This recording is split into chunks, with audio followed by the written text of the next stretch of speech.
Pani Mesterová, mohol by som vás poprosiť, čo znamenajú tie vizuálne pomôcky v sále?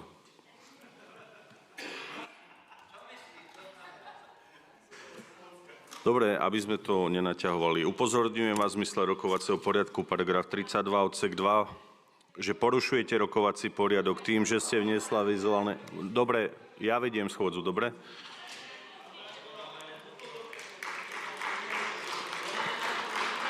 V roku 2016 pán Matovič rozsypal podobným spôsobom bankovky. Na základe toho bol zmenený rokovací poriadok. Ste predsednička poslaneckého klubu. Veľmi rád, osobne vás, vykážem zo sály, takže vás prosím. Paragraf 32 odsek 2 má ako predsedajúceho oprávňuje vás upozorniť, pani Mesterová, že ste porušila rokovací poriadok bez ohľadu na váš názor. Je to v rozpore s rokovacím poriadkom. Berte to ako prvé upozornenie. V prípade druhého upozornenia budete vykázaná zo sále aj s tými papierikmi, ktoré ste priniesla. Pokračujte, pán podpredseda, vo vystúpení.